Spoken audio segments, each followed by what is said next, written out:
asking the questions mainstream journalists will never ask. This is your Richie Allen Show on richieallen.co.uk, Fab Radio 2 in Manchester, and triggerwarning.tv.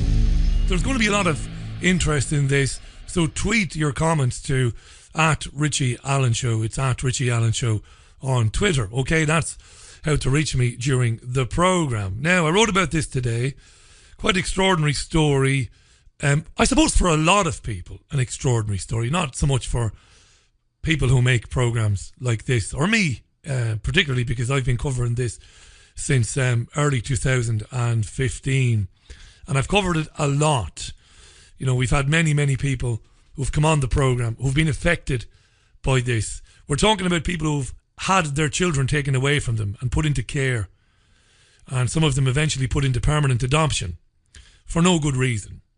At least after investigating it thoroughly before speaking with the people involved, I could determine no good reason for them to be taken, including our guest this next hour or so, Kelly Cotton.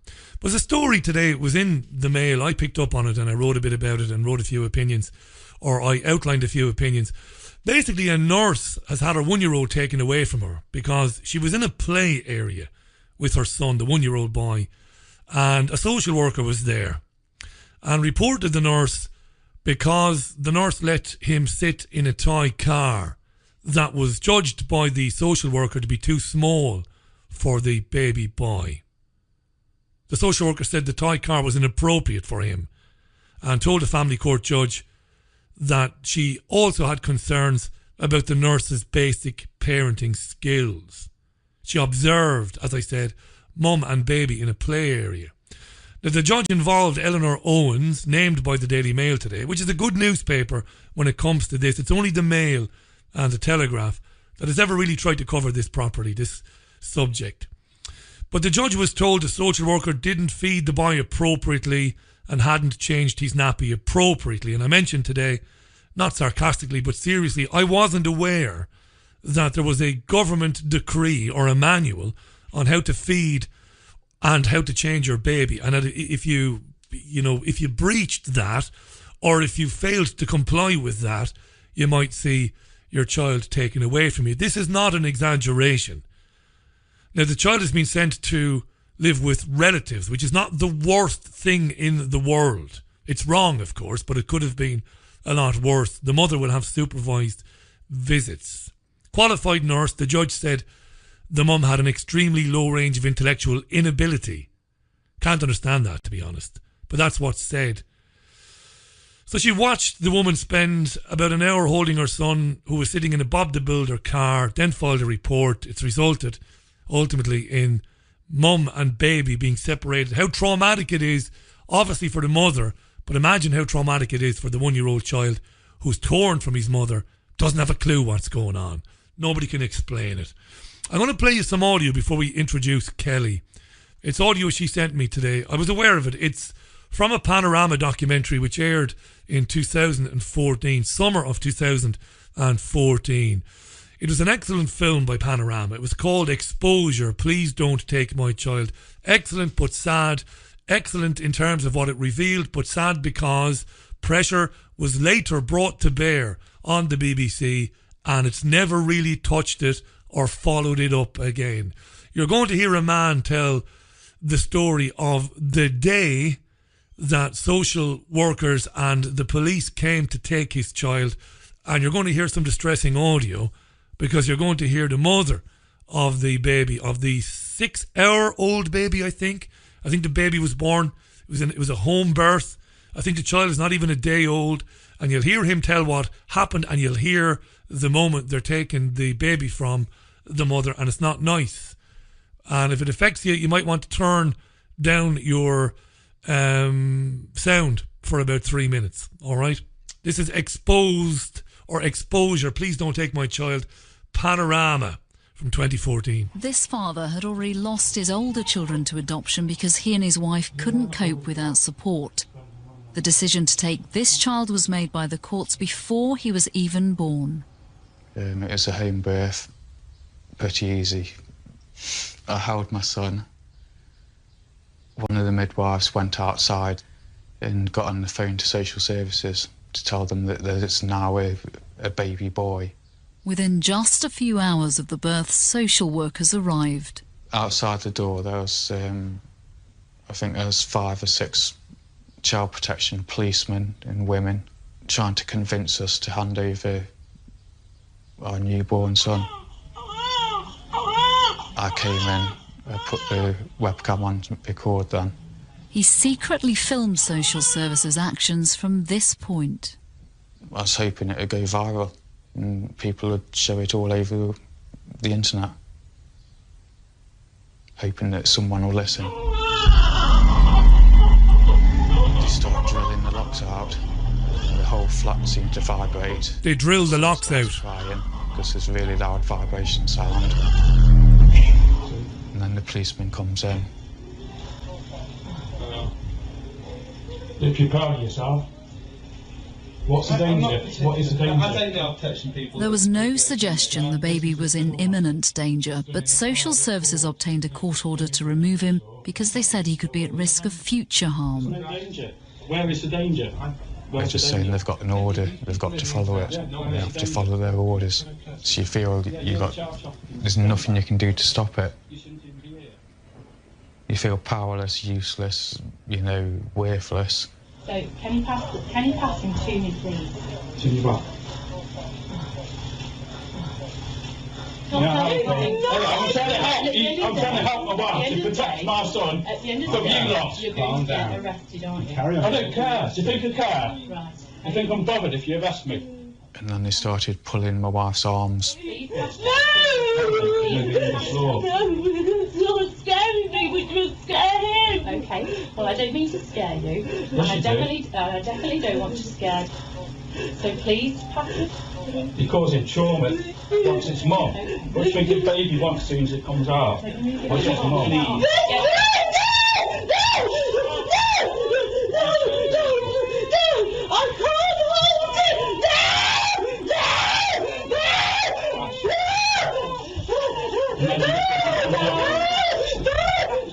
that was it.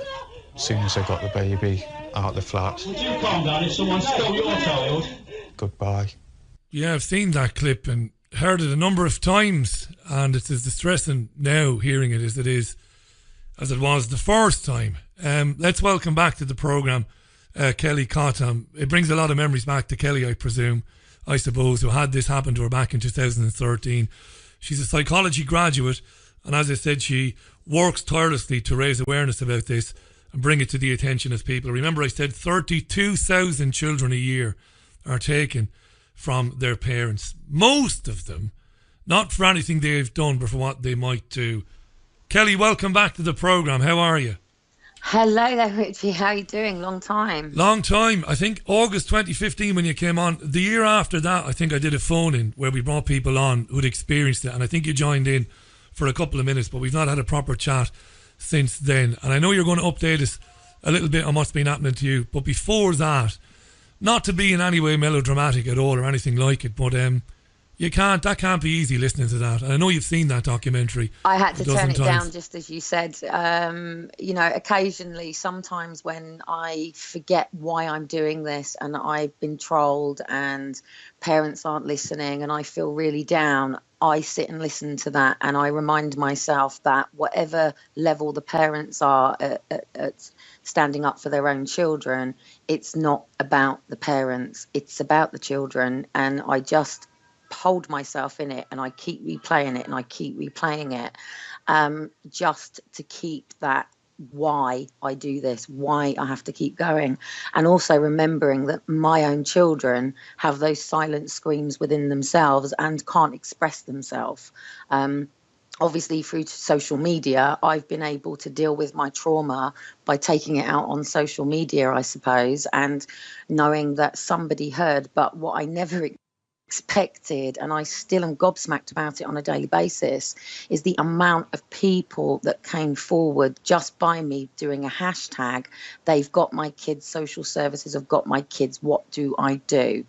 I was expecting people to come forward and go, calm down. Okay, this is the process. This is what you're going through. This is what happens. This is the team that's going to be around you.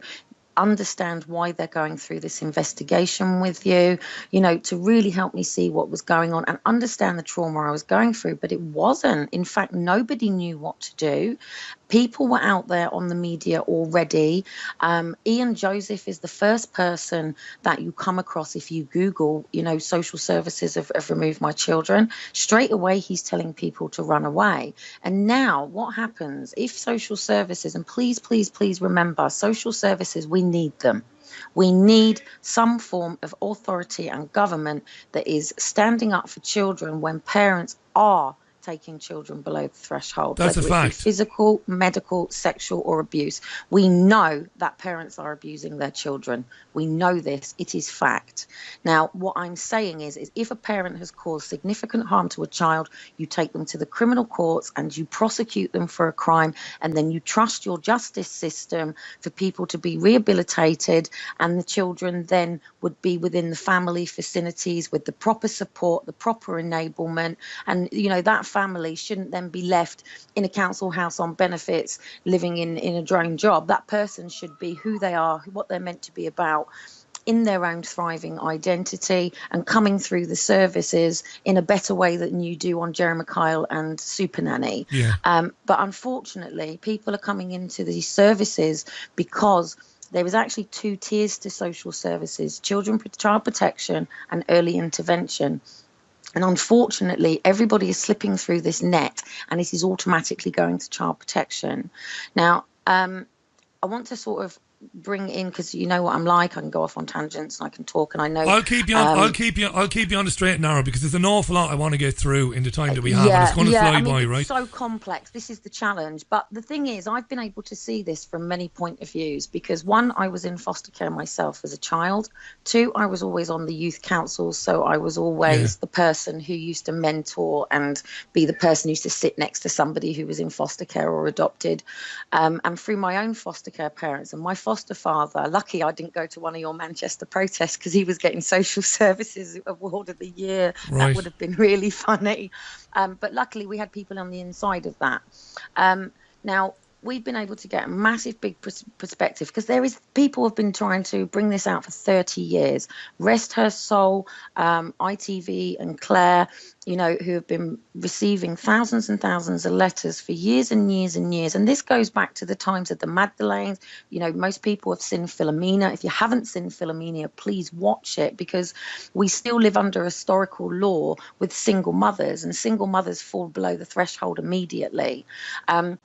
Now, obviously, everybody wants me to sit here and talk about, well, the government is stealing children and there's this big conspiracy and everything is going on. But we have to bring this back to real truth and facts, that we're dealing with a system that's underfunded. We're dealing with social workers who've never had children. We're dealing with the fact that this is people's jobs. Now, unfortunately, we don't live in a society where I could turn around to my next door neighbour and say, I've just got to pop to the shop. Do you mind looking after my kids? We can't do this anymore. We know. Hold that thought, Kelly. Hold that thought. Roll back a bit. I'm going to do this to you a few times now. You're going to have to bear with me. Because you've said some important things there, and then if you go further on, I won't be able to come back. You said single mothers are falling under or beneath the threshold. Are you telling me that single mums are being targeted? Yes, of course, because at the end of the day, we should be living in a society where marriage is first and only. We live on, whatever you think of Henry VIII and his many wives, we live under the C of E value beliefs within this country. Even we know that the princess has had to change denominations in order to marry Harry. She's become C of E, and it was a very religious ceremony. So we do stand under that ethos within Britain, whatever people think. So what actually happens is if you have a person who is a single mother, especially if they're in foster care, who have no support systems, and it doesn't matter whether that person is, and this also goes to non-married. So bring the fathers into this as well. This goes to people who are not married. if you are married, there is a legal standing immediately for both people having rights. Obviously, fathers don't have to go and sign on the birth certificate. They have automatic rights because the couple is married. In our country, there are so many laws that protect marriage, and I'm glad it does. It's just unfortunately we don't live to those values, and we know we're in the devil's playground, and people don't want family values and marriage and good real love anymore. We're talking about sex and babies conceived out of wedlock, and I'm glad that we have this ethos, and I'm glad that the courts maintain that. But what people are not realising is a father is deemed as a protective factor. Without that protective factor, the mother is considered vulnerable and alienated and on her own. If she can't show that she has solid foundations with her father, that the father is still responsible for the daughter, or even a son if he's standing there on his own, because that happens too now. We don't live in the society now of mum, dad, nan, granddad, as Peppa Pig tries to, educate our children on. That's very confusing for most children now. We have step parents, great grandparents, foster parents, adoptive parents, and next door that we call uncle that we find out years later isn't. But what we don't have is community, and we've been taken over by health and safety and structures and things and the laws and the regulations. Now, I've been on to Caroline Dinenage today, I think she's the Minister of Healthcare, just to sort of let her know the consequences of the actions of these rules and regulations. With Aaron and Faith being taken, they said because I was on my own, my children would be dependent upon a system for any support that I needed because I didn't have family structure. So in the Catholic Church, obviously, if you go back to the historicness of forced adoption, it used to be young single mothers. In fact, my mother was actually probably one of the last generation where this would have happened. My nan was the first person to fight for me to remain with my nan, and my nan forced adopted me. And my mum was one of the first people, and my dad, to annul this. But the way that they annulled it is they got married.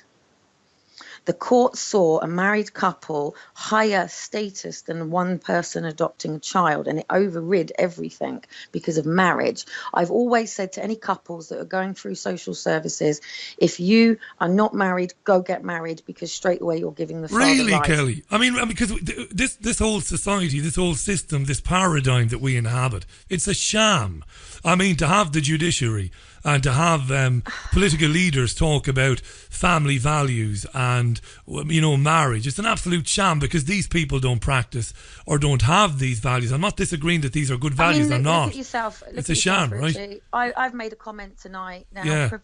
Potentially your wife may have made sure that statement is there, but you've said on your message, "I love my wife, I love my life." Yeah, well, isn't that the way that it's meant to be? I know a lot of people are not religious, but the truth is the truth. The Lord basically said that we would be with our parents, and then we would, we would be married, we would be passed over. I mean, look at the royal wedding, taking off on a tangent, but bringing it to, a poignant matter. Her father didn't walk her down the aisle. Okay, we are living in a society now of girls like I am far from perfect. I am the most emotionally damaged person right now, and the consequences of it will last me for my whole life here. It will not heal. It will not go away. I do not get to grieve. I do not get to bury my children. I never got to say bye, and that will stay with me as trauma for the rest of my days. Even the fact that Bumblebee is coming on screen, I know full well that I've got a little boy who's about to get triggered and traumatized because he practically lived for 9 months in a Bumblebee Transformers outfit, and now that program's going to come out. People are not going to recognize the behavior that he's going to be exhibiting. And they know that the trauma of adopting children is so great, because that's why they plumb millions of pounds into it. And it was called, this is how messed up our society is, it was called the Education and Adoption Bill. I said I will stop when it's called the Family and Education and Systems Bill. But this is Tony Blair who introduced targets. But we'll come to that in a minute. What we're saying here is that people are taking children away from parents based on this ideological view of the world. Based on a threshold. But the threshold document is written by 18th century laws. Even though the police are upholding, I think it's a section 37 or a section 7 of the Children's Act of 1984, correct me, but it's about that time. Yeah. But most things are running now under I mean, I can't remember what it is within the social care, but I know within, obviously on the streets, that we've got most people in prison held on remand because of an 18th century vagrant law, which is why people on the streets are being picked up and put into cells. Look, at the end of the day, one of the biggest things that people are not realising, why a lot of children are being taken, and this is the first time I'm going to say this publicly, and I'm probably going to get hit on the head over it, but most of us haven't paid our tax bills. Okay. Now, at the end of the day, we used to live, look, we've got all these nice shiny things. My partner says this to me often, you know, just because you've got your iPad and your nice shiny things, don't think there's not a spiritual war still going on.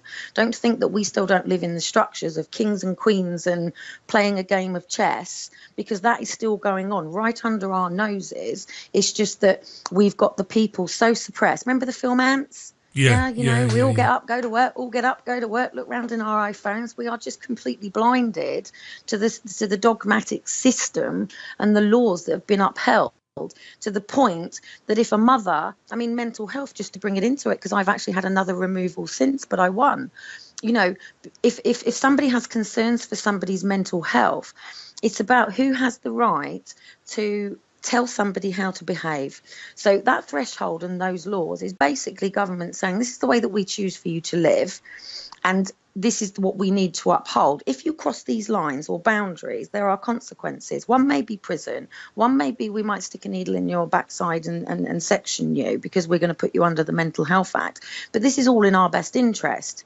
But this is all in our best interest, that if you look at this visually now and imagine that years ago, not that long ago really, if you think about it, we only came through World War literally 70-something years ago, peasants were stood outside. On campaigning, I've still been called a peasant.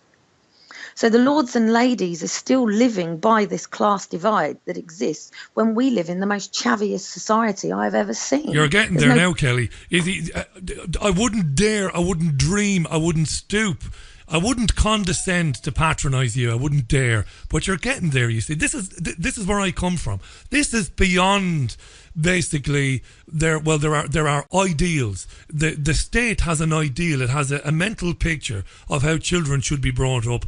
That's a cover for what's really going on. It's not just about how social services feel that parents should be raising their children. No, it's a cover. It's about No, but it's about the fact that we don't live in a society where people take responsibility for their own families. You know, we've got older generation being thrown into old people's homes. And actually, do you know, I hear parents say to their children, if you do not behave, I'm going to get social services, you know. No way. I look on a daily basis out my window, I get thousands of people pass me, and I get really annoyed. Why have they not got social services in their lives and I've had to go through it? You know, why is this person, and I've become really judgmental, Richie. I can understand really judgmental, yeah. To the point that I've never ever called anybody a crackhead in my life. I have always believed at the root of any problem there is a crying, desperate person for help. It doesn't matter with drugs, it doesn't matter whether they're abusing themselves. I have always looked at where the root comes from. And the majority of the time it comes from sexual, physical, emotional abuse. Yeah. But if you get to the real root, it comes because they have got some, and if you give a clinical name, and in social services know this, it's called attachment disorder. It means they haven't been loved and nurtured by their mum and dad in the way that they should. Right, now let me jump in there. Kelly Cottam is our guest. This is, tell you what, Kelly, I didn't expect it to go down this road, but I'm glad it did. This is interesting stuff. Look, I'm going to read a tweet from Patricia Braunschweiler, who's a friend of the program's. For my understanding, tweets Patricia, for my understanding, unless the abuse the child is going through is really horrendous, they are much better off with their own family. The system has to learn how to judge case to case. It's time for the system to invest in children, not wars. Just my opinion. And let me just say this, Kelly. I'll be very brief with this because I've said this to my listeners before. I went through pretty horrendous physical abuse. It was as bad as it can get without murder, effectively. And I'm not, you know, again, no melodrama here. It was horrendous. I still have the scars. And I still have the issue, not psychological issues, but I still have the mobility issues when I go running to prove it. Terrible stuff. It was brutal. If ever a child maybe needed an intervention, I was probably that child. But I'm glad it never happened.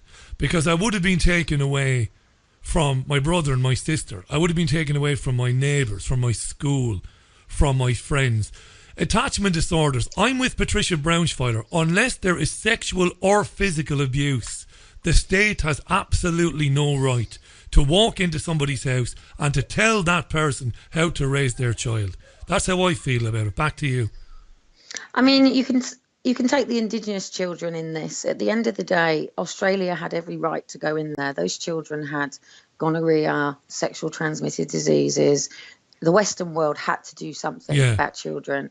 And we have to decide at what point, and I'm certainly the sort of mother that if I hear any mother call their child stupid, I am quite likely to land them across the floor, because to tell a child that they are stupid is emotionally scarring them. It is, but why wouldn't you have a word with the parents? Sorry to interrupt you, Kelly. It is. Look, it's not it's good, about is educating them, isn't it? Exactly. What right do I have to then turn around to that to person give her a and say, "You're wrong"? dig? Exactly. But if I turned around to her and said, "Are you aware that there is, if you want to go into psychology, which is the biggest, which is your forte? Go ahead."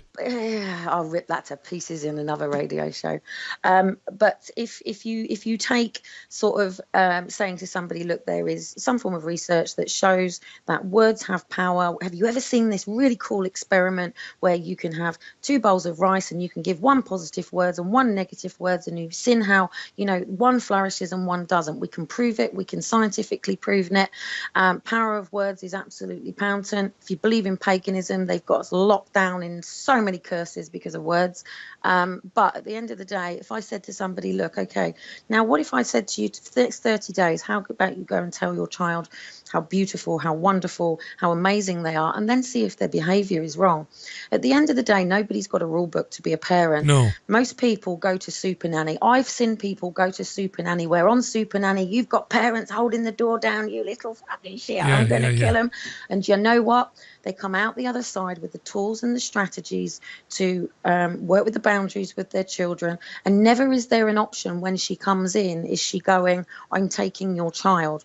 When a social worker ends into any person's life, I have always said it should be like rose petals. Whatever you're going through, you should be able to say to a social worker, I want to smash the fucking house up. I can't cope.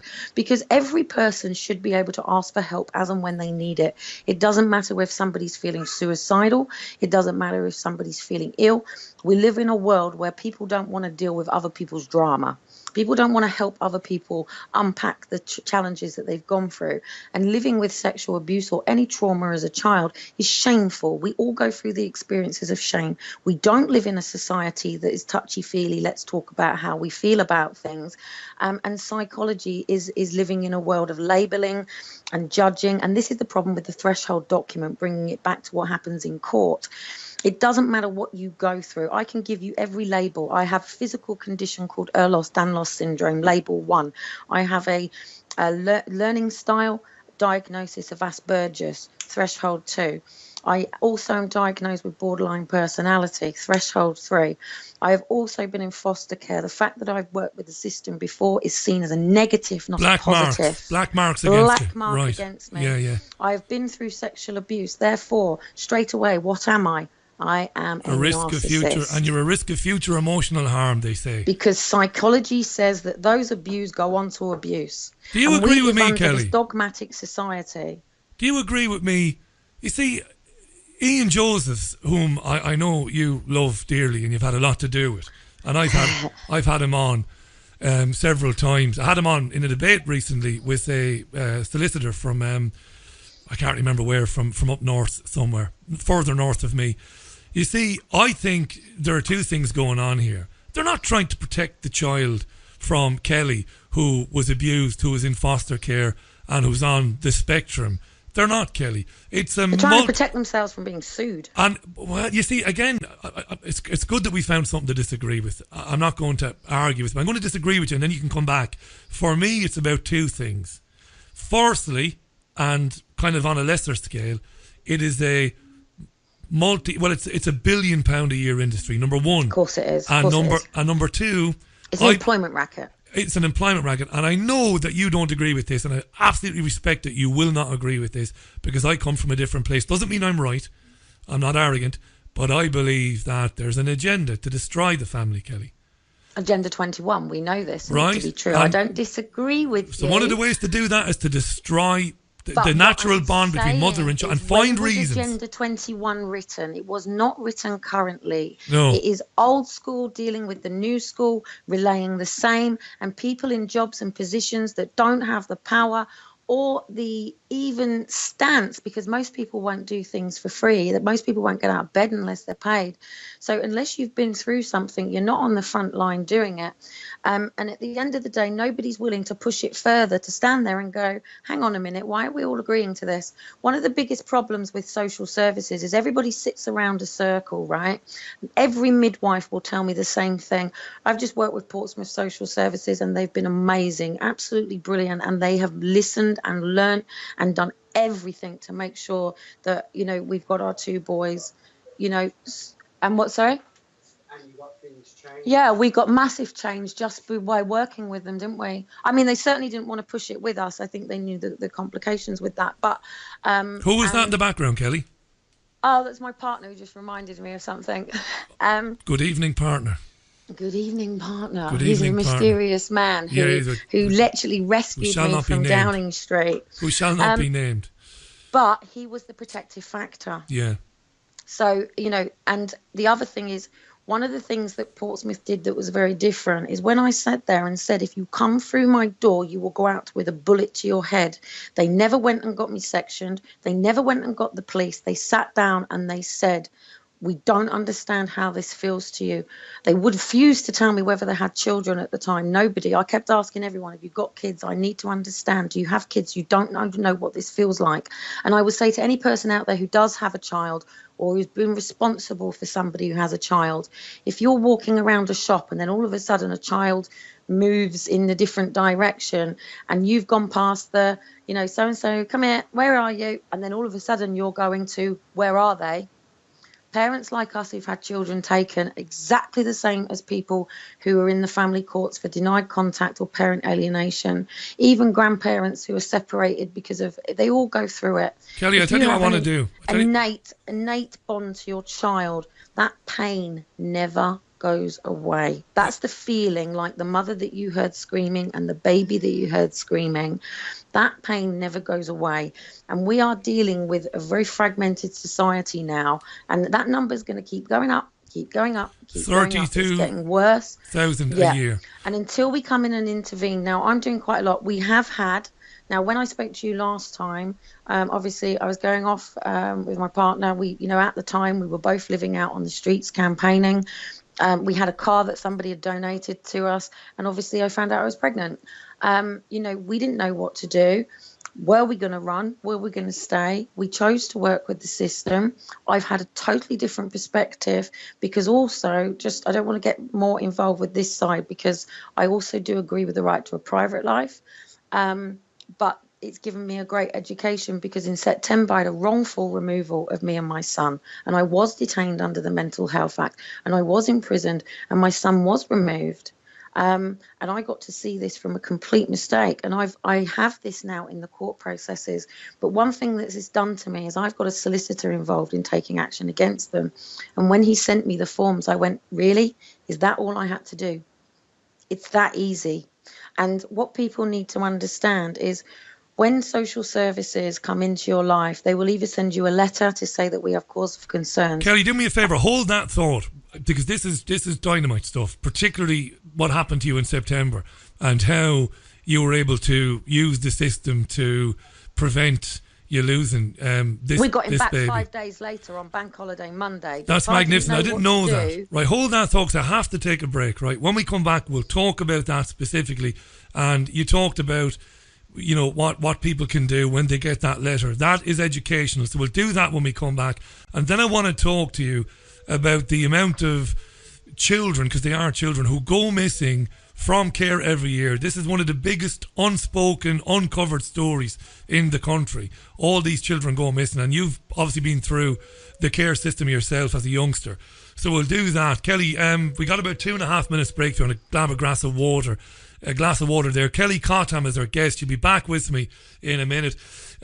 What she's going to be talking about when we come back is educational, how you can possibly beat them when those letters come, when social services start knocking on your doors. 14 minutes past the hour, Wednesday, June 6th, 2018. It's your Richie Allen Show live on Fab Radio 2 in Manchester. Tune in radio, richieallen.co.uk, triggerwarning.tv as well. 2.5 minutes, back with more from Kelly. Introducing the H2O app, a powerful water structuring application that programs vibrational energies into water through the use of different sound frequencies. Once programmed, the use of water for drinking, cooking, bathing. Give it to your friends and colleagues or spread it around the garden. The list goes on. It's not just water that the app can be used for either. It's great for programming crystals too. The H2O app is free to download and is available on both Android and Apple platforms. For further information, go to h2oapp.online. There's a place high in the mountains of Spain, a sanctuary where souls gather from all around the globe to learn about themselves and experience powerful changes in the way we see our world. They become awakened to their gifts and their power to heal others. Become part of this ever-growing worldwide family of unique, pure energy healing practitioners. Discover how amazing you truly are. Go to www.markbayerski.com. It could just change your life forever. Have you lost access to important data from a computer hard drive, mobile phone, or other storage device? Maybe you have a broken hard drive containing years of information, or a smartphone that no longer works from which you'd like the pictures, movies, and chats recovered. If you would like to recover data from any type of digital device, including desktop and laptop computers, external hard drives, cameras, smartphones, NAS, and RAID servers, then contact Data Clinic today at dataclinic.co.uk now. The Richie Allen Show relies on your support. Go to richieallen.co.uk and set up a monthly donation today. Remarkable lady on the line this hour. Kelly Cottam is live with us. Psychology graduate, went through the nightmare, I suppose the scenario that most parents, please God, most parents will never understand, will never imagine, but having children taken away from her back in 2013 wrongfully, based on the future risk of emotional harm. She explained why it did, Kelly. I've also tweeted a link out with Kelly's story on it. It's punishmentwithoutcrime.wordpress.com. It's an article, a detailed article about what happened to Kelly. It's all there. She's our guest. We've been talking about forced adoption, the family courts. Unbelievable story today in the press, covered on our website, about a nurse whose child was taken and given to relatives, and she's given supervised visits because a social worker happened to be in a play area and took notes observing the nurse's interaction with her child. It's incredible. It's a tyranny. Covered a lot with Kelly. Kelly's had a child since we last spoke with her, a baby, a very young child. That's marvellous news. But as you heard just before the break back in September, Kelly began to go through it again. Unbelievable, Kelly. So this happened again in September, but the outcome was different. How? Well, actually, before we came here. I was on your show, and then we left, and we sort of we turned to the council and sort of said, look, this is our situation, because I was born here, and actually they were really good about it. But straight away they made the referral to social services. And I wasn't exactly very forthcoming or amicable, and I did find it really scary because I had so many people saying, you're mad, run, you can't stay, social services are going to do this. And the difference was I wasn't in that situation for the first time. If I'd been in that situation for the first time, I would have been absolutely hysterical. And I did actually take my partner down to Screaming to be Heard because I wanted to get the advice from these so-called people who so know what they're doing. And Maggie Tuttle's reaction was, you're a baby maker for the state. And Ian Joseph just told me to run away. And it's like, well, this isn't the way to do it. You mentioned that I don't like Ian Joseph. I didn't say that at all. No. I said you'd have a lot of respect for him, yeah. You said I really love him very much. I would have thought so, but yeah. What I will say just on that matter, just to keep it on here, what gives me grave concern with what he does is he doesn't look at people's current situations and places them in more vulnerable situation. We have to accept that some people do need help. Some people do need to receive counselling, and some people have got trauma to go through. And just 2 seconds, excuse me. Just as me now. My voice is very gruff because I am currently going to physio. My EDS is kicking in. We do come, but people do burn out. You It sound does fine, happen. Kelly. And we should be able to work with this system because at the end of the day, the system is there for us. Now, we're not peasants standing out the gate at the Queen anymore. We have human rights. We have laws that protect us. We've advanced, as I believe, from, wherever we've advanced from. But Kelly, these people are tyrants. These people are tyrants. They don't care about the law. And that's where Ian Joseph is coming from. It's draconian orders as well. It's draconian orders. Yeah. Mine was a draconian order. But what was different was I understood what a Section 47 was. What is a Section 47? Thing. What is it? Section 47, basically it gives power to social services to be able to basically come and say hello to you and ask you if they can come and ask you if everything's okay. Okay? Right. Now, I would say don't let them in. That's what I would say. But what do I know? Go ahead. The problem with, look, and people like Tracy Morris, seriously, girl, get a grip. I want to strangle that woman. I don't know who she is now. You cannot tell social services to get off your doorstep and go away. Why? Because I guarantee you, do you know what you've just done? You've just had your child taken. Because you'll bring them on you, basically. The parents have just caused that themselves because straight away what they will do, it's not like saying, hey, I'm coming along to see if you've got any stolen goods and you say no. But at the end of the day, if they think you've got stolen goods in there, they're going to go and get a warrant. Now, they don't have cause for concern because it's just stolen goods, but they might be thinking, hey, you've got to shift them quickly. But it's exactly the same with a child. At the end of the day, that person's got to go home with peace of mind that everything's okay. They have a job to do. And the problem is majority, and we've just had it again, yeah. I nearly got hit by a car. Me and Dean were having a right rant about, what was going on in this area. Bang, bang, bang. We get the police on our door. We believe that you're arguing. Everything's okay. But what is the due process? The due process, because of multi-agency, is to make that referral to social services. All social services are receiving is a piece of paper of what has come on that record. And then from there, the first thing they get is your medical notes. Now, what I keep saying to MPs and Parliament people and the courts is, when you get medical notes, you are not getting a balance of that person. Nobody goes to the doctor to say, hey, I'm well today. Yeah, absolutely, yeah. Okay, so you're only getting, what they do is they create a genealogy. I've got quite a few videos, because this is quite a long process to explain this, but I have a few videos that I've put on YouTube where I've explained what a Section 20 is. Don't sign them. But if you do sign them, there's a lot of people, just to say, one of the biggest things that we've actually pushed for is there are a lot of children in foster care that have been remaining in foster care illegally on a Section 20.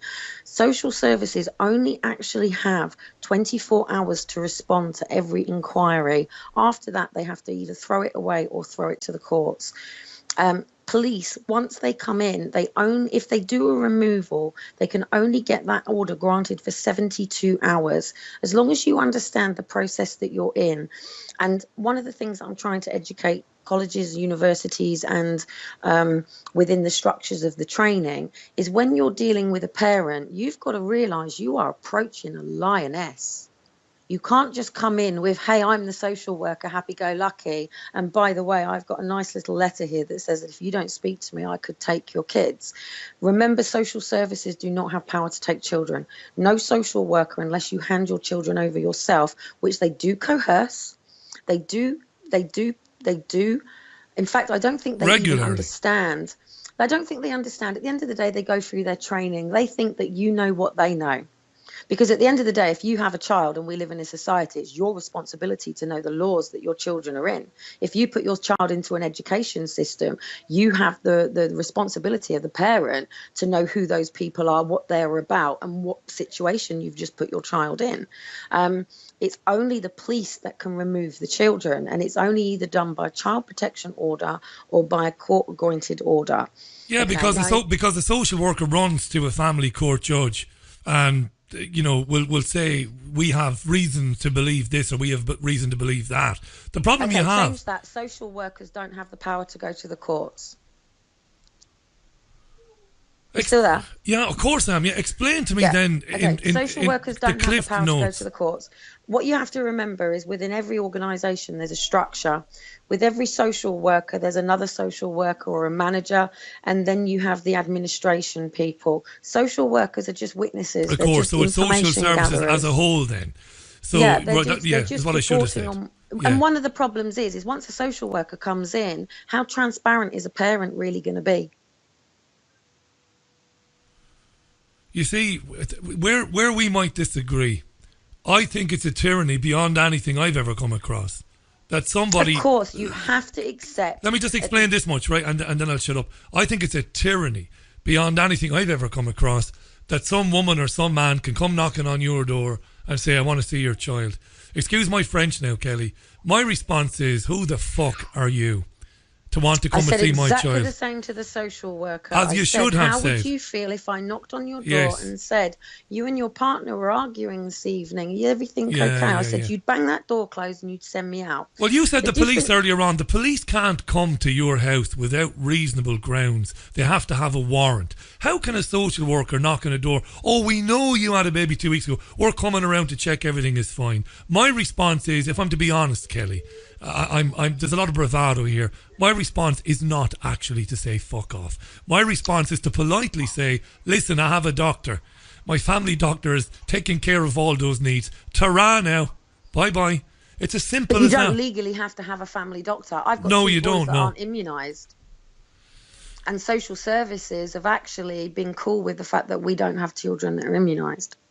We educated them, but they turned around and said, it's your responsibility. We can't tell you whether you have your child immunised or not. What's going on is there's too much fear, and not even that. There's a lot of illiterate people out there, and it's like narcissism. Yeah, I've seen narcissism thrown around and used as a weapon so much. But and lizards, okay, even all the lizard stuff. If you take what that actually is, they're talking about the amygdala within the brain, which creates a structure based on trauma, and people become very cold-faced, and they call them the lizards. Yeah. So people are taking words and they're taking the meaning and they're relating it to themselves, just like people do with the Bible, just like people do with everything. And people don't have the intellect and the understanding to break it down. I was expelled from school. I've had to go through uni. I probably didn't understand most of what they said. I was probably stoned a lot of it as well. I'm not an intellect. I'm not a graduate in the way that a lot of people think. I've just literally been on a search personally because I had so many psychologists, so many counsellors. You have to go through loads so of many them. foster carers. Yeah, I've been through it as well. So many social workers, all wanting to know what was wrong with me, all just writing down paperwork, having meetings without me there. Nobody ever asked me, and I didn't really want to talk to them about it. And I wanted to understand why therapy wasn't working for me, what was wrong with me.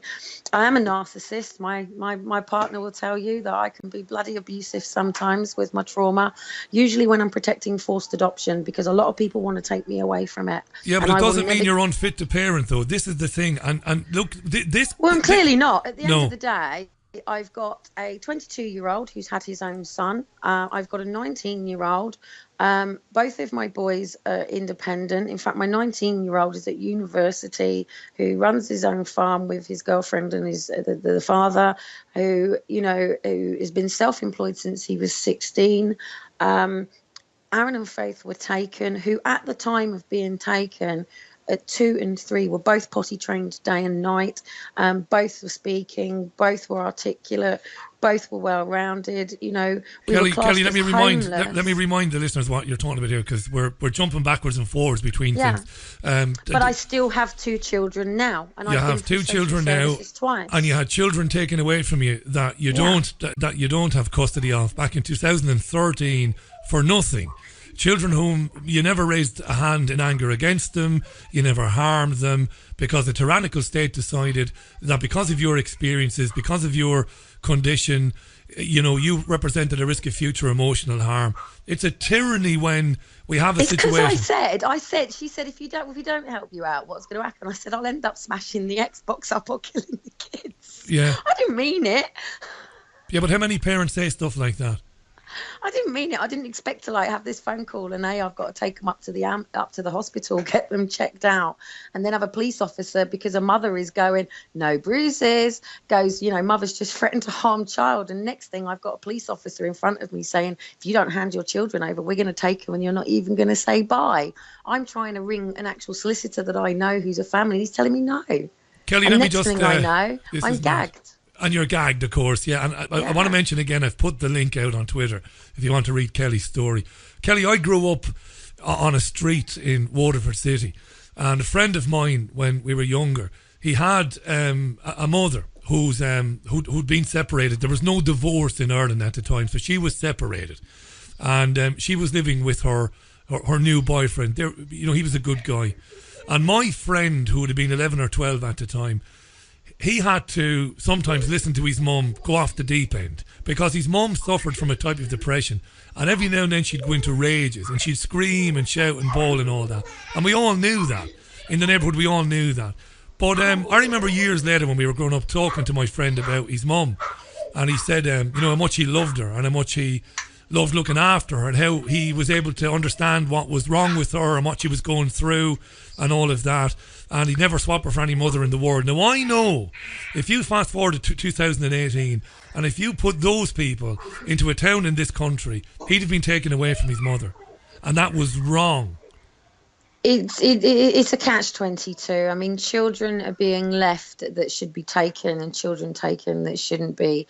And a lot of people can say yes because they're not adoptable. At the end of the day, I speak about adoption, and most people are going to adoption because obviously they're saying the parent is unfit to look after the child and every other family member is deemed not accountable. Just to say to other parents out there, if you're not parties to proceedings, you're not recognised in the courts. You have to be parties to proceedings to be able to say that you're there to support your family members. Just make sure people know that. But at the end of the day, I'm exactly the same. My mother was 15 when she got pregnant. She was given the pill when she gave birth. There was a traumatic birth. She never bonded with me. I was given to my mother, my grandmother. I've been through sexual abuse with an uncle. I've been through a gang rape when it all came out. I've been through these lists of things. But at the end of the day, you can't turn around and say to my parents that, what your child has been through is your fault. Now, Jonas was taken because of... They said that her mother failed to protect her daughter from sexual abuse. Well, how's that the rest of the children's problem? Yeah. And why? And how do we protect our children from sexual abuse in such a vile world right now? Because, one of the things that we're dealing with is a massive sexualization world. Even breastfeeding. I've got a business called Naturally Feeding, so I'm trying to get it rebranded at the moment because, give the breast back to the men and let's make something natural, because this is where sexual boundaries start. We're not taught about sexual boundaries. We're not taught about a family ethos. Most people are not, don't have role models, yet we're pointing fingers at people later because we're saying, hey, you were in foster care. That's your fault, by the way, and we failed you. So we're now going to take your children away and we're going to cause double trauma. And then we're going to do the same to your children because we've got paperwork on your family and you're now marked. Yeah. Well, on that, right, hold that thought on that, because I wanted to bring it around to this because we've got about 14 minutes left and time is going to fly. Because you've experienced this from every angle, and I don't know of anybody else who has experienced it from every angle, talk to us then. You've been tweeting out, by the way, I'm going to tweet a link to where you can follow Kelly on Twitter. In fact, if you put Kelly, which is Kellie, Cottam, Cottam, there isn't any other Kelly Cottam on Twitter, you'll find her. Just make sure, any men out there, that my fella is an absolute protective factor. And if anybody sends me any messages that are not in relation to stuff and aren't willing to bypass him, I can't respond to them. He's coming round. Right, now, thousands and thousands of children, in fact, nearly 10,000 a year, are going missing permanently in the care system. Black and white now, Kelly. Don't put flowers on it. Why are they going missing? Why are 10,000 children, not adults, leaving, running away from the care system? Why? Child trafficking. Yeah. So when I interviewed... But there is a percentage of runaways, but what are they running away from? Right. So John Wedger, I didn't doubt him for a minute, by the way, former police constable, former investigator, was on this programme a few weeks back. Everything John said is right. They're being trafficked out of care homes. I actually started way before Faith and Aaron were taken, and not a lot of people know, because it was just one of these organisations that, you know, when you used to pay so much money to them to help sponsor families and things like that. And I got involved for a church because they come along and talked about their cause, and that was Hope for Justice. And Hope for Justice, that's where the red X comes from. I always wear my red X for End It. It actually comes from an End It program about child trafficking and trafficking. Who's trafficking? Who is trafficking these children? Who is? I don't mean individual names. Give me an idea. Are we talking about gangs, mafia? Who is it? Eastern Europeans? You're talking What's about going on? such a fragmented system where parents are setting their own children up to be trafficked, where children are being kidnapped off the streets to be trafficked, where parents are sending their children somewhere that they feel is safe, and people are taking these children off with somewhere. One thing that was really clear within the media, and they've only really been speaking about missing children since 2015, was that the majority of them went missing within 24 hours, untraceable.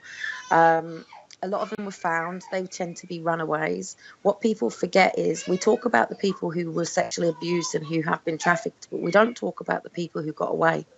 We don't talk about the children that are still living on the streets as homeless people because they ran away from foster care because they were going to be abused or taken off somewhere.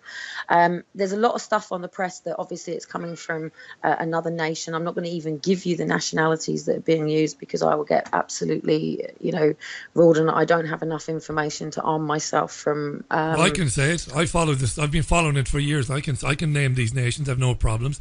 There are countries in the Middle East. There are Eastern European countries like Ukraine and others. Well, I will say the Congo. Congo, yeah. I mean, what people need to remember is just with adoption and foster care alone, the UK made a public apology in 2010 just for children being moved. And that is literally, they were being moved and shipped from our country over to Canada and New Zealand just to place them with other people. Now, my partner always says to me, he said, Kelly, he said, they just need to pull their computers in, get things done, check all the offshore adoption agencies, take this away. I actually spoke at something, and I don't like always doing this because you've got young parents listening to you right now who are currently, and please, if anybody here right now is currently in social services process right now and needs to go through that, I would suggest you click out. And the reason that I say that is because it's okay to be armed with knowledge, but not be inundated with it. And what it will do is it will put you in such fear that you don't know where your children are. Look, I don't even know if my children are alive, other than the fact that every year I get a letter about my children. Nothing that you couldn't learn on social media that I talk to you about. Until I see my children, I don't know are my children alive. I don't know if my children have been trafficked. I don't know if my children are with somebody who is doing anything to them. And God forbid anybody has done. But I do get letters that show good growth and process. But my children are not the same people. Now, but the thing is, this is happening. And it's even happening within each family. So you can't sort of say what it depends how you define trafficking. Trafficking is basically moving any person without their permission. Police are trafficking people into mental health. People are trafficking them into prisons. Basically, it's anyone who's pushing you into a direction and causing traffic, So what we're talking about is child exploitation. So you need to cover it as a whole, because children are not just being taken from foster care and, hey, we're never seeing them again. Some children, a lot of care homes don't exist now, and they are shutting down care homes left, right and centre, and thank God they are. We should never. I've seen a picture. What are they replacing them with, Kelly? Detained in cells. In cells. Sorry? If they're closing down foster homes, by the way, there are two things that have come out of what you just said there. One, obviously MPs, some MPs, a Labour MP in particular, was complaining that children were being placed hundreds of miles away from their place of origin, which is obviously a huge problem for the child. They did that with me. They did that with you, right? But hang on a second. Hang on a second. You've just said something that I wasn't aware of. I've got to pull you up on this. I don't doubt you at all. I want to pull you up on this. You're saying that it's not just the case that children might be taken away from mum, dad, or mum and dad, sent hundreds of miles away, maybe to Dover or maybe up the north, up Scotland. They're actually being sent overseas. Yeah, they were. There was an apology in 2010. Is it still going on? It's still going on. But right. Then don't forget, people seem a bit appalled about that, but you don't seem appalled about Angelina Jolie going over to a country and adopting a child. Do you know what I mean? Well, I am, people think but I know it's what great you're saying. when but Angelina has still taken a child from a mother. If that was me and I went over to that country, I'd be asking that mother, what do you need to raise your child yourself? If you've got that level of money, then you support the family, not just the child. So people aren't appalled about that, but they're appalled about, other people going and taking children. I mean, it can happen in many ways as well, fathers leaving. But I think the main point that people need to really understand is our government is talking about historic child abuse. We have been trying to prove that it's current. The Rotherham reports itself actually state that they accept that this is current. They are accepting that they have been in and busted these rings already, and they are taking children out by the hundreds. They're not just taking 1, 2, 3 children out. They are taking children out by the hundreds, 250, 300. Yeah, the police are admitting that they are going into current busts now here in the UK, where they are finding children being held in appalling situations for the intention of selling them for sex and for slavery here in United Kingdom right now. Here's a question for you. We're going to run out of time really quickly. You've got about 3 minutes, 4 minutes left. Here's a question. We'll do this again in the autumn, with your permission, of course. I won't leave it as long to invite you back. I'll get you back on in the autumn, because this will be very prescient. It's a great word. I learned that word recently, prescient. It'll be very prescient in September when children are going back to school. How many of these social workers do you think? And look, I know that not all social workers are horrible people looking to take kids away so that they can get their bonus. I'm not saying they're all like that. How many social workers do you think have any idea what happens to the children that they remove, in terms of the horrors of foster care, the horrors of foster homes, and now what we're talking about, trafficking? How many of them do you think will have any inkling it's going on? Richie, absolute blessings to the British Association of Fostering Adoption, right? I have been working with them for the last 2 years with the adoption inquiry, right? And they are devastated. They are devastated. This is good social workers who have had enough of having their hands tied, being bound. A lot of them have quit the services and gone over to work for BAFA to change laws. There is some amazing social workers. I have them crying with me of what has happened and how this is going on. And the actual offshore side that's coming in, at the end of the day, there are offshore adoption agencies. Yeah. There are people actually adopting children in order to be able to offshore. Because once a child is adopted, they can do what they want. They're gone. Do you know what I mean? Well, Kelly, do you see these people that you just described there? You said that you're working with adoption, people who work within the adoption system. Not being paid as in working and collaborating. No, fair enough. Cause. But I'm pushing their asses to get the inquiry. Yeah. And they agree. Now, you just said there, and I don't doubt you, you said there that when these people hear what happened to you and what happened to others, they're crying, they're really upset. With respect, Kelly, I would say, well, you can stick your crying up your arse. You've got to blow the whistle on it. You've got to go to national media and report on it. There's no point in saying, oh, Kelly, it's terrible what happened to you. Got to do something about it. Yeah, but this was when I was arrested with David Cameron, right? When they were fingerprinting I forgot to mention that. Yeah, go ahead. Yeah, when it was a runner apparently. When they were fingerprinting me, I had a woman who did the fingerprinting, and I was telling her my story, and she was crying. I then had 8 officers at the door because they wanted to take my cross off me, and I basically said no. And I stood there and I said to them, "What is the difference between you two?" I said, "She is crying." I said, "But she's not in your militant uniform, is she? And you guys are listening to the same stuff and not one emotion. When you put that uniform on, when did you get rid of your heart, your mind and your soul?" And that's the difference that we're dealing with. And when people take that uniform off and realise that social workers live next door to you, nurses live next door to you, your postman lives next door to you, who you probably don't even say hello to every day that he delivers your mail. But all these people within a community create a society which creates a system that we abide by to respect boundaries. And that's all our government is. The monarchy is nothing more than a merchandise. And government, actually, I can ring them up and say, hey, what's the minister's email? I need to speak to them, and actually it's very forthcoming and it's done within seconds, just as you guys can. Most people do not realise that we can walk through government gate and lobby people, and people work for them.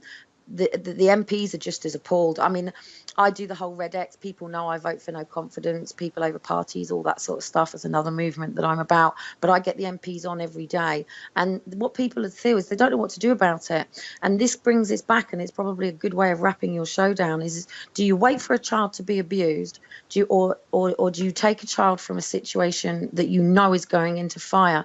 And how do you as an individual understand and know somebody when people are finding out that they don't know people at all? So we are reliant on social services, and we are reliant on psychological profiling in order to know whether somebody is at risk of significant harm.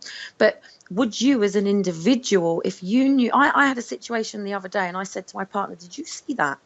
I could have sworn I saw a drugged girl coming out of somebody's house, and I said, did you see that? And I'm getting told off for intervening in situations because I do this. And it's racking my brain. Was there a child coming out of that house in a very dangerous situation? So what do? Do I ring the police and send them in there, or do I go through the door myself? Or do I walk away and say, it's none of my responsibility, it's not my child, they have a right to a private life, they can do what they like to that child behind that doors? And how do we as human beings, if we're already uproared that what's happening to parents now, and people have decided, hang on, we need to talk about this, how do we leave a child inside a house, whether it be a foster carer, whether it be an agent that's doing this, or whether it be its own parents, whether it's at school or whether it's on the streets being bullied by another child? Because children are raping children. You know, people don't talk about peer on peer, you know, and so this whole world is in chaos right now. We get this, we accept this. And we have a duty and responsibility. The world is a beautiful place. Stop talking about changing the world. It's the people in it, but it's trauma. Next time you come back, you and I will have a ding dong about this, because I think we disagree fundamentally. And that's no bad thing, by the way, that we come from different places. The reason why families and the reason why things are in the way that you described, and your description was absolutely perfect, is because it's by design. And I will say that to my dying death, but right? It's by design, by 400-year-old century laws, that if we of the people turn around and say, with the Bill of Rights that's coming in, that we're going to draw a new clean slate, when we exit the EU, we're going to rewrite all of our laws and statuses. We won't have this available to us, and the new people will bring forward new empowering laws, and that can actually be done, because like I've said, it was an agenda, of course it was. 400 years ago, people are only just learning about the one world order that existed 400 years ago. They're not trying to bring it together. It already exists. Kelly, do me a favour. First of all, thanks for coming on today. I asked you to start out. I didn't give you a lot of time to prepare, but you don't need it. I'm delighted. It's lovely to hear your child in the background, by the way. I really mean that. Oh, just trying to, yeah. It's brilliant. All lovely. He does is laugh. But, you know, at the end of the day, you know, plenty of us, there's loads of us now who were campaigners who've gone off. My boys don't replace my children one iota. I think about them every day. We celebrate their birthdays. I do my videos. I continue to learn and campaign. You know, but I've had to go through the system these last 2 years, and everything we do is to protect our children.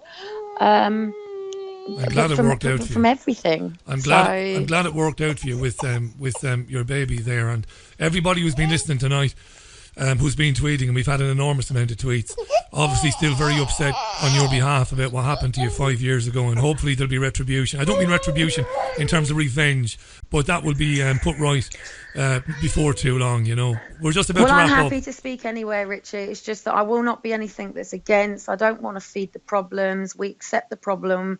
Government accept the problem. One thing I will say is we worked hard to get that inquiry, and only 54 parents came forward. Now, we've got another window coming through soon, and people have got to start to realise that we can't be fighting this system right now. We can't be taking this system down. You can't replace Babylon with Babylon, but we have to now work with this system to say how this all should be going, and just realise that we're people that just need to be doing good things in the right places and moving to the solutions. But it does take people like us to come out and say how this has affected us, but not in a drama woe is me way, because there's children involved in this. And please, before I go, any person who trolls me, you troll my children. So what you take out on me, you're taking out on my kids. And I do have two older boys who do miss their brother and sister, who do watch my social media, and obviously, you know, our boys here are paramount and our life is paramount. But I will speak in any platform. Protests and banner waving and all of that stuff, great, but it's not the public that we need to be working with. You've got to be going at Parliament, and you know, at the end of the day, if you believe in this, if you stand for ending this, you know, if you want to bring all this stuff to an end, then we have to realise that we're not against each other. Stop fighting each other and actually work together. But we need each other's stories properly. Next time you're on, we'll talk about that aspect of it in more depth. Kelly, really appreciate your company this evening. Thanks for doing it.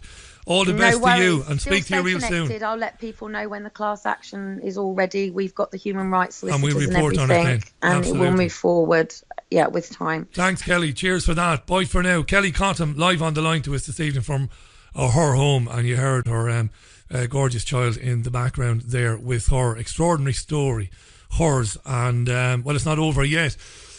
It's 9.5 minutes to the top of the hour. A lot of tweets came in on that. A number of people expressed surprise at this going on. I think Jason tweeted me a short time ago. Let me find Jason's tweet, by the way. In the interest of balance, Richie, I'm not saying this is not going on, but as someone who was closely involved with a social worker, I don't recognise any of the allegations being touted. Says Jason. Thanks for that, Jason.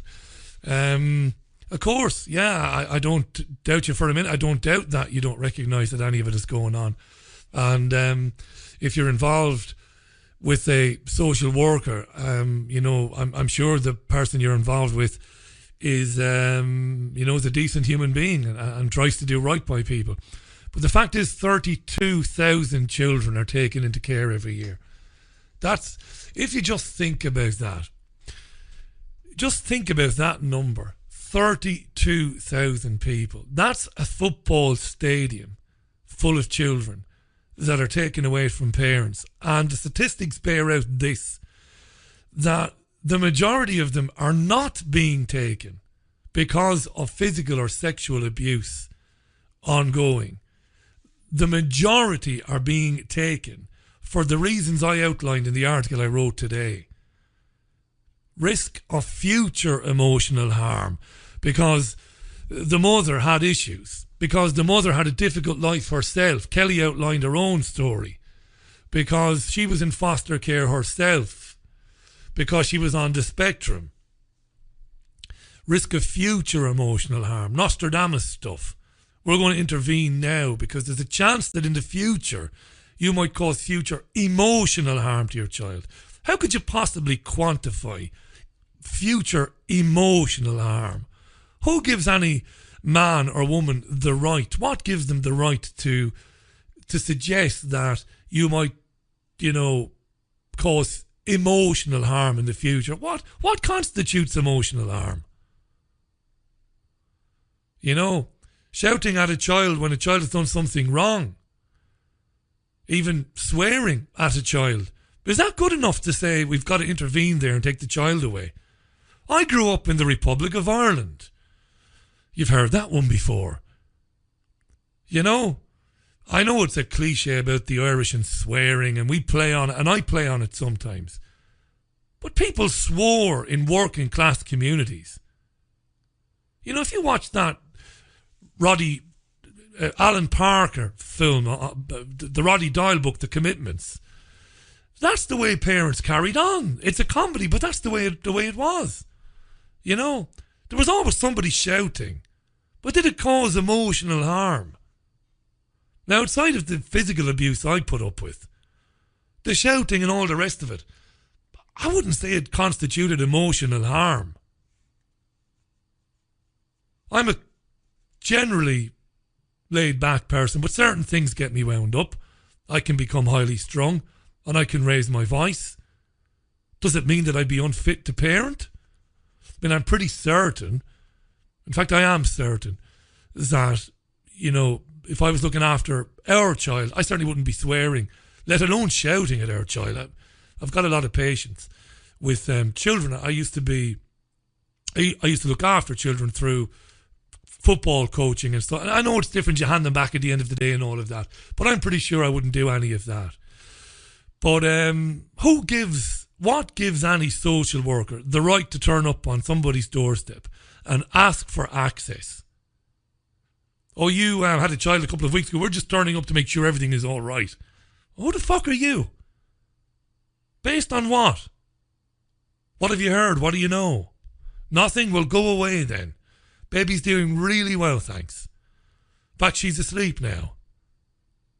Got a little bit of soft, relaxing music on in the background. She's having a snooze. Don't need you here. Don't want you here. These people are out for your children. Not every social worker, but the system is. I didn't get into Tony Blair with Kelly, but we've gotten into it before. It was under Tony Blair's premiership. It was under his prime minister, under his on his watch, that he offered incentives to local authorities in this country based on the numbers of children they were taking into care. Financial incentives Blair's government offered local authorities. He essentially gave them targets. You're not stealing enough children. If you steal a few more, we'll give you more money. And that's why so many children are being taken into care on the risk of future emotional harm.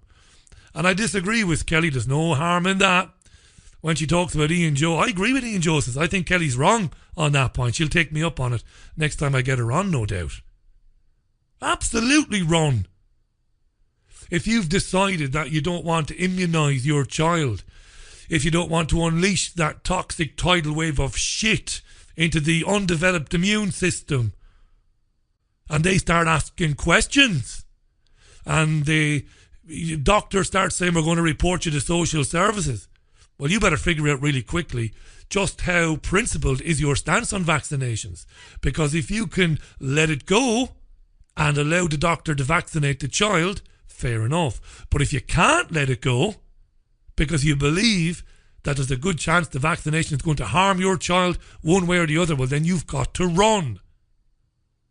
Because they will take your child. This is the reality of it. 32,000 a year. And we know nothing about the reasons why. Because there's a veil of secrecy over it. Nobody's allowed to speak about it. Nobody. None of the participants. The poor parents, God love them, can't say a word about it. Gagged. Jail if you speak out about it. No media coverage. Nothing. So you have no idea why these 32,000 children have been taken into care. That's not fascism. There isn't a word to describe that. That sort of system where a country can do that. The only country in Europe where it goes on. Look at Barnardo's, how much it's worth. Look at adoption agencies. Look at the money they give these foster parents every week, £500-600 a week. £1 billion a year industry.